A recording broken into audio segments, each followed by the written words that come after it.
Good afternoon, everybody. Uneducated Economist here. So, I would like to thank Paul. Paul sent me a message thanking me for covering the video, covering the topic in a video that he had requested. He was the gentleman who asked, where is it that millennials are supposed to save to try and get any kind of return, a decent return that's somewhat secure? And we've just come to the conclusion that there really is no safe, secure place to get a return. A lot of people were calling out, saying Bitcoin or silver, or, land and stuff like that. These are all great places to put your money, I think, if you are willing to diversify and speculate and anticipate that at any given time, these things could drop dramatically. When you go into a savings or expecting some kind of safe return, you don't expect it to go to zero. Like, treasury bonds from the United States could go to zero. Not very likely, considering that the printing press could always pay its debt. So the chances of a U.S. Treasury bond defaulting is pretty much zero. But also the chances of a U.S. Treasury bond paying you anything that's going to beat inflation, or at least the idea of it beating inflation, is pretty much non-existent. Even with the interest rates rising, you're still not going to beat inflation over 10 years if it's yielding 1.5%. So although those other assets are great speculation places to go, and I buy every week, I buy Bitcoin, I buy stocks, I try to buy silver once a month, and in fact, I plan on buying some tomorrow, some silver. And if I do pick up the piece that I was planning on buying, I will show that to you. But today's video, I would like to thank Paul again, because he suggested, after he thanked me for covering that topic, he says, well, what about student loans? And he started, asking some pretty good questions about student loans, so I thought I would talk about those. We've talked about student loans in the past, and something that I found very interesting about student loans is if you go and you look at the government's balance sheet. Now, on the government's balance sheet, on the financial assets portion, so they have their balance sheet with all their assets. The financial portion of it, if you go and you look at the student loan asset-backed securities, it makes up about 50% of that, which is an incredible amount if you think about it. And this has really taken off just over the last, say, 12, 13 years, pretty much since the last recession.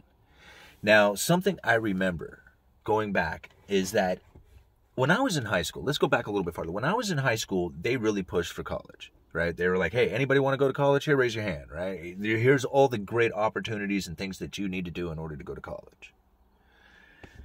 But you don't have to. You can go to work, right?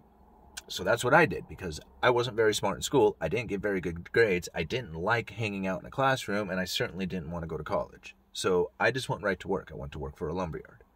A lot of my friends, they went to college. A lot of them went to a community college before they, moved on to other things. By the time that Great Recession came in, I had already been graduated for about 13 years, right? 13, 14 years, something like that. And when that recession kicked in and they started pushing students to pushing the college degrees, I was absolutely amazed by the commercials that I was seeing. I don't know if you guys remember the Education Connection commercials, where they were hooking students up with student loans, and they were playing the middleman in between it.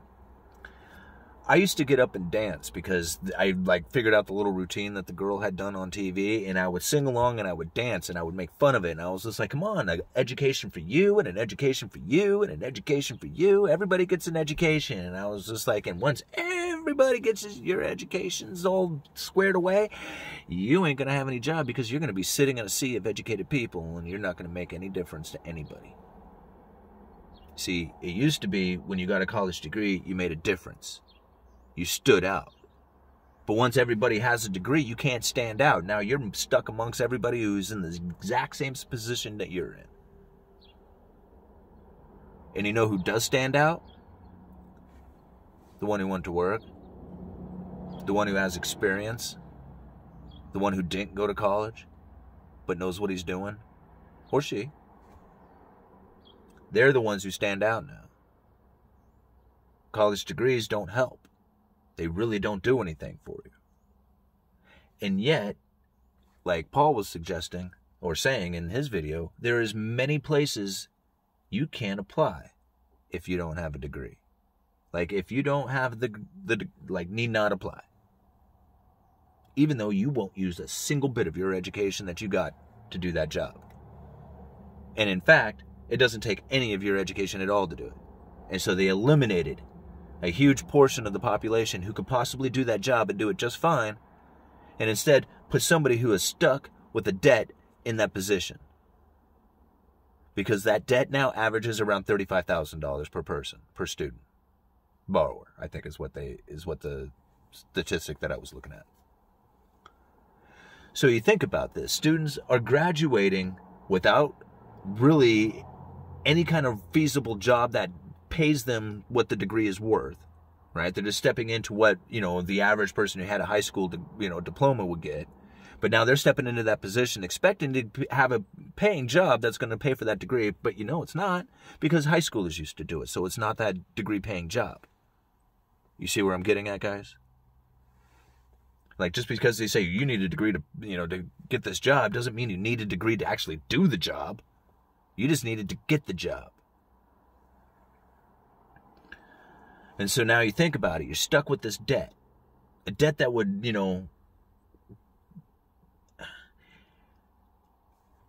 when I was stuck at my worst in debt and low income, didn't have much going on, it felt like the entire world was on my shoulders. And it wasn't $35,000. It was less than that. But when you can't figure out how you're going to do it, it feels like the weight of the world.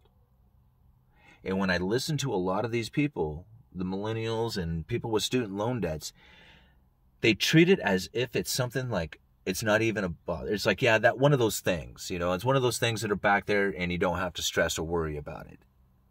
And this is the mentality that they graduate with, going into a job that typical high schoolers used to have. But now a degree is required, and you don't stand out with your degree because you're in a sea of other degrees of applicants. It's a sad state to be in when you think about it like that. And now, here's the worst part of it all, is that as this continues and more jobs and applications are going to require that you have a degree, it's going to require ever more people to try and get a degree. And it's not going to do them any good. The experience will, but it won't matter because you can't get the job unless you have the degree. The experience doesn't mean anything anymore.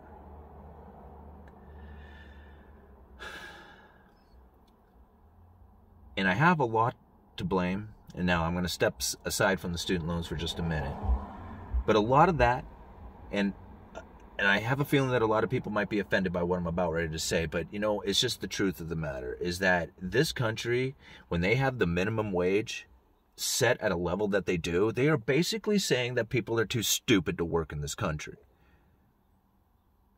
There's plenty of people that if you do not have the mental capability of earning, like here in Oregon, $11.50 an hour or whatever it is, like if you can't go to a business and say, hey, I don't really have the intelligence to work very hard. Like I didn't go to school. I didn't do anything. I'm a bum on the street. I don't have anything, but I really, really, really want to get off the streets. I really want to try. I don't know how to do anything. And that business owner can say, well, you know what? I would love to hire you, but since you can't really earn $11.50 an hour, I can't hire you. Because anything less than $11.50 an hour is illegal for me to do. So I'm sorry. You're just too dumb to work in this country. It's insulting, isn't it? I know why people have a minimum wage. I understand it. I get it. All right. But my entire life, every time I got a raise, minimum wage would go up. I didn't go to college. I didn't get degrees. I didn't do any of that stuff. Okay? I had to work sweeping floors. I had to work by taking out trash. I had to work. That's how I started. And then they eventually let me answer the phone. Taught me to drive a forklift. learn how to start ordering things. And as time went by, I'm the one who trains everybody at the store. Not because I'm the smartest person there, it's because I have the most experience. That's it. That's the only reason. And I tell you, a couple of people that I have trained are much better at my job than I am. And it didn't take them long. Some of them have college degrees. Some of them don't. So I think about that, I think about how it is that, this economy is really supposed to grow. How it is that entrepreneurship is really supposed to build when you have such limitations. When somebody who wants to get off the street wants to earn but can't earn $11.50 an hour. They can only earn $5 an hour. That's their abilities. They would be happy to do it. Nope, not in this country. Can't do it. Illegal. So those are some of the things that I think about when I think about student loans. When I think about student debt. Now, if you have a dream, you have a profession, like your old man's a lawyer, your mom's a lawyer, your grandparents were lawyers, and everybody, your sisters and brothers are all lawyers, and you really want to be a lawyer too, then yeah, I would say, that's probably a dream you should probably go ahead and pursue. But if you're going to get a college degree and you have absolutely no clue of what you're going to do with it, then why are you doing that? Why do you want to saddle on so much debt? I have a cell phone and nothing else, and that thing taught me everything I want to know. It teaches me everything I want to know, even more. It teaches me things I don't want to know. But anything you want, you can Google if you want the knowledge. But going to pay so that you can have a $35,000 debt and swim in a sea of degrees with everybody else? Does that sound like a good idea? I mean, don't get me wrong. I think everybody should, to take on daily learning, learn something new every day. I think college degree would be, great for a lot of people. I think you should go for it. But I think if you're going to get a degree and you have no clue of what you're going to do with it, and it's going to saddle you down and anchor you from being able to progress through life, why take it on? See, the government back in the day, when that Great Recession hit, they had to have a place to put some money. They needed somebody to take on some debt. See, they were printing it up, and the Federal Reserve was buying it, but they needed a place to go with it. They were like, yeah, that's fine. You guys, what are you going to do with it? And they were like, man, we need somebody to loan this to. Push it out there in those students. Push it out there. And they started pushing it out there, and they were buying up them student loan asset-backed securities to the point that it filled up 50% of the asset portion of the financial balance sheet. They needed a place to go. And they suckered all those kids into it. They said, hey, you know what? You know where there's a lot of places, there are a lot of money that we could put, that people would take out debt for, is student loans. Look, we don't even have to produce anything.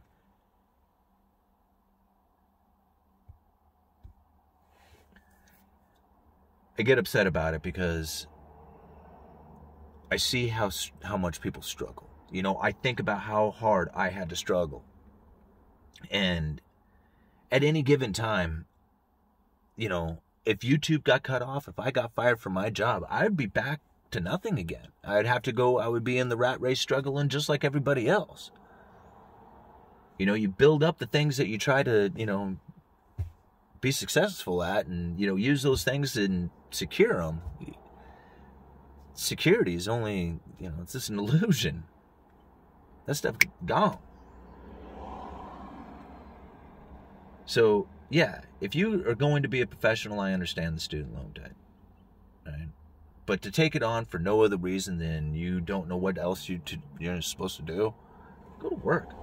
Go to work for a plumber, right now, if you had a plumbing job, you'd be killing it. You could buy 4 or 5 degrees, right? You could buy all the degrees you want. Probably not all the degrees you want, but you could, you'd be doing pretty well. There's a pretty big demand for anybody in the construction field right now. So anyway, those are my thoughts about student loan debt. You know, I've done a few videos talking about it. You know, I've even done a video talking about high school diplomas. What's a high school diploma worth? You know, I got a high school diploma. I look at it, it's in a nice little case. Nobody has ever asked me to see it in my entire life. Not one person. Whether I had it or not, didn't matter. Like, you know, they asked me, you know, did you graduate high school? And I said yes, but they never asked me to prove it. So what's the point? What's the point of a high school diploma? If nobody ever asked you for it and you never ever have to prove it to anybody, what was the point for me to get it? I had to struggle incredibly hard to get through it. I even cheated in some areas. I hate to say it, but that's what happened. I mean, it's no point in lying about it. Now, I understand that if you're going to go on to college, I understand that if you need a high school diploma because you have other things in your life that you want to use it for, I get it. But I got one, and I never once ever showed it to anybody. Not once. Other than, you know, my family who asked to look at it the day I got it. Other than that, it sits in a box. Okay, guys, I'm going to let you go. Uneducated economist, you let me know.